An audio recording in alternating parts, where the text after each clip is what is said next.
여러분 반갑습니다. 계속해서 오늘 창세기 15장부터 20장까지 이어가도록 하겠습니다. 앞쪽에 왼쪽에 역시나 키워드를 적어놨고요. 각 장마다 키워드입니다.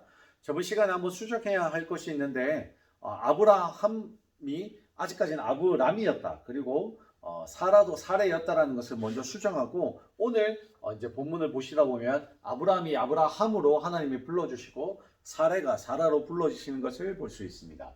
먼저 15장에 보시면 하나님이 아브라함과 언약을 맺으십니다. 이때 당시 아브라함은 자식이 없다라는 것을 하나님 앞에 어필을 하게 되고요. 집에 있는 종이 자식이 될 판이다라고 이야기를 하였을 때에 하나님께서는 아니다 아브라함아, 너의 상속자는 너의 몸에서 태어난다.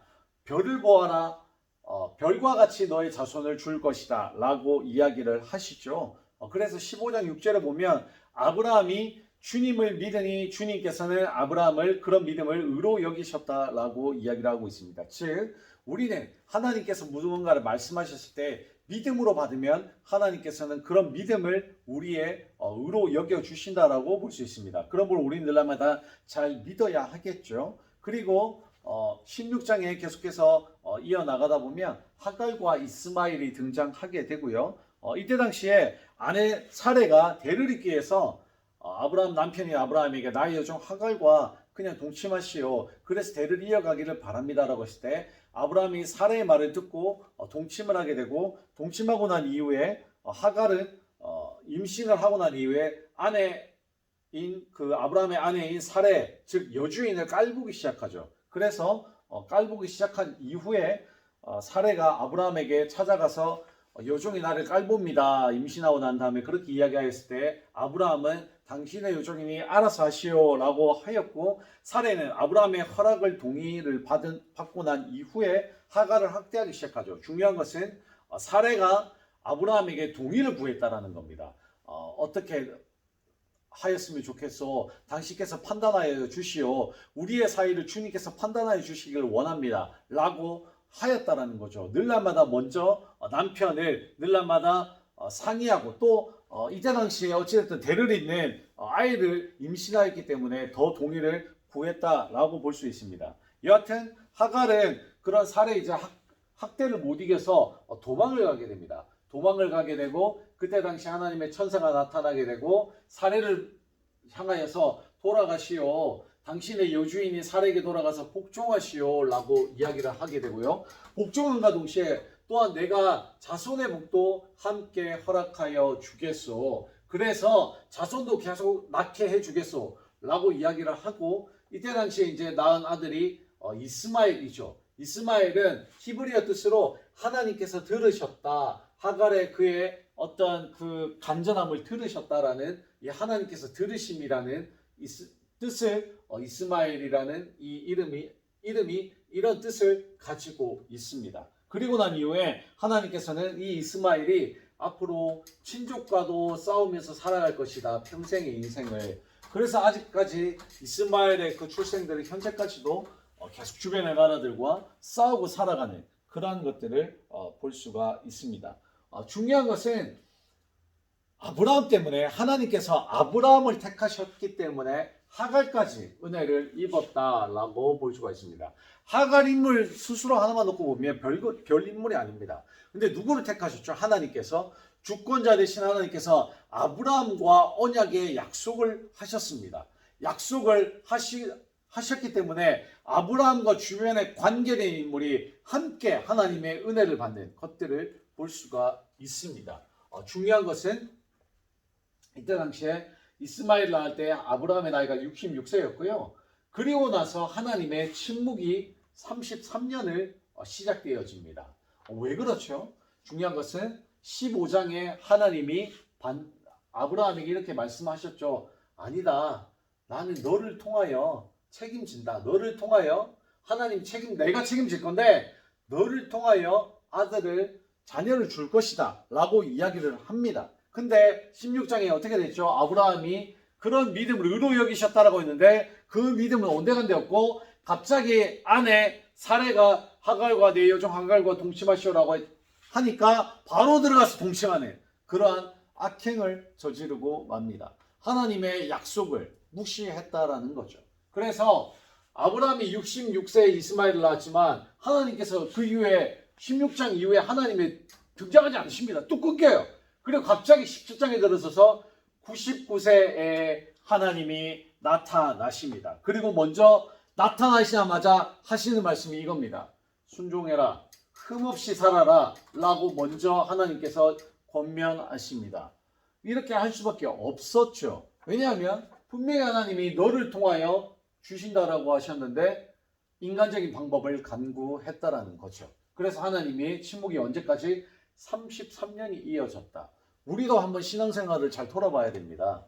하나님께서 너를 통하여 반드시 무언가를 이루겠다라고, 또 너를 통하여 이곳 성소를 부흥시킨다, 너를 통하여 이곳 성소 안에서 여러 가지 일들을 행하여서 네가 이렇게 하나님 앞에 충성했을 때 내가 너의 가정도 지켜주고 가족도 더욱더 물질을 부어주고 건강도 지켜주고 여러 가지 면에서 번성케 하겠다라는 약속을 담임 목사님을 통하여 이미 올해 우리가 표어로 받았을 줄 믿습니다. 복과 우리가 누리고 나누기까지 하는 올해 표어를 받고 있는데, 우리가 이 하나님의 말씀 앞에 너를 통하여 많은 것들을 이루어 나간다라는 이것이 우리가 코로나 앞에서 너무나도 지금 무기력해져 있는 건 아닌지 한번 돌아봐야 될 줄 믿습니다. 그리고 반드시 우리는 순종합시다. 하나님 앞에 순종하지 아니하며 언제 어느 순간에 하나님이 우리의 기도에 침묵하실지 모릅니다. 하나님께서 침묵하시게 되면 우리가 아무리 기도하고 우리가 아무리 하나님 앞에 호소하여도 하나님께서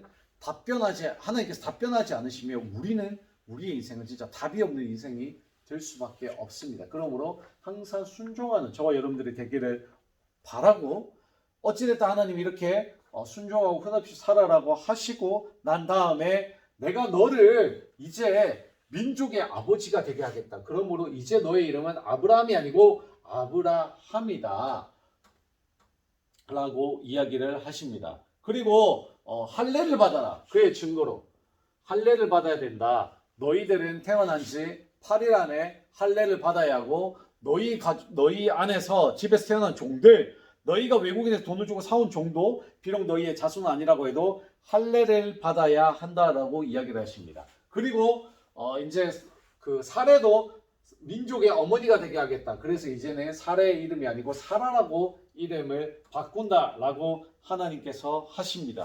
근데 이렇게 하나님께서 나타나셔가지고 99세 때에 이렇게 이야기를 하셨는데 아브라함은 얼굴을 땅에 대고 엎드려 웃으면서 깔깔대고 웃으면서 혼잣말로 나이 100살 된 남자가 아들을 낳는다고? 아내 사라는 90인데 아이를 낳을 수나 있을까? 혼잣말로 중얼거리고 난 뒤에 아브라함이 한 이야기가 있습니다. 하나님, 그냥 이스마엘이나 축복해 주십시오. 이스마엘이나 복 주시길 바랍니다 라고 말하였습니다.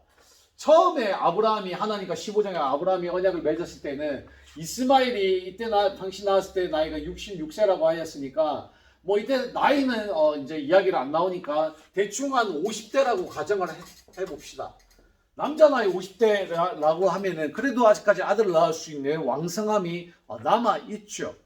남아있는데 이제 슬슬 나이가 더 들어가가지고 이때가 60, 그래 뭐 60대까지만 해도 하갈 나이 이제 그 이스마엘 낳았으니까, 근데 이제 99세 하나님이 나타나셨어요. 백세니 아브라함이 어느 정도 이제 뭐 깔깔대고 혼자 뭐 웃으면서 이렇게 했다는 것이 이해는 되기는 하나, 그럼에도 불구하고 하나님이 이렇게 말씀하시는데, 감히 하나님께서 말씀하시는데 엎드리고 혼자 중얼대면서 웃으면서 에이 이스마엘이나 그냥 복 주세요 라고 했다는 것은 참 너무나도 교만하다. 그리고 경우가 없다. 그리고 이거는 너무 세상적인 말로 싸가지가 없었다 하나님 앞에 라고 볼 수밖에 없는 대목입니다. 그런데 하나님께서는 이때 당시에 아브라함에게 큰 호통을 치시거나 화를 내지 아니하시고 하나님께서 이렇게 이야기하시죠. 아니다.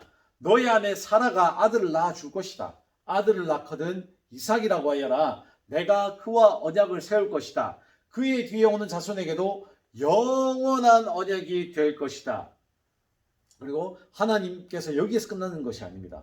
아브라함이 이스마엘이나 복을 주시기를 바랍니다. 이 말을 하였다고 하나님이 얼마나 은혜롭고 자비로우신 하나님이면, 내가 너의 말을 들었으니 반드시 이스마엘에게도 복을 주어서 그가 자식을 많이 낳게 하고 그 자손이 크게 불어나게 할 것이다. 그에게서 12명의 영도자가 나오게 하고 그가 큰 나라를 이루게 하겠다. 그러나 나는 내년 이맘때에 사라가 낳아줄 아들 이삭과 언약을 세우겠다라고 말씀하십니다. 저는 사실 그때 당시 하나님이 너무 대단하십니다. 진짜 아브라함이 이스마엘이나 복을 주시길 바랍니다 라고 그렇게 마치 비아냥거리듯이 이야기했는데 하나님께서 아브라함이 내가 너의 말을 들으신다. 이스마엘에게 복 줄게. 12명의 영도자가 나오게 할게. 큰 나라를 이루게 할게 라는 이 하나님의 자비로우심, 이 하나님의 선택하심, 이 하나님의 약속, 이 하나님의 사랑은 정말 대단하다. 정말 이거는 말로 표현할 수 없다라고 볼 수 있습니다. 우리 잠시 쉬었다가 다음 시간 이어가도록 하겠습니다.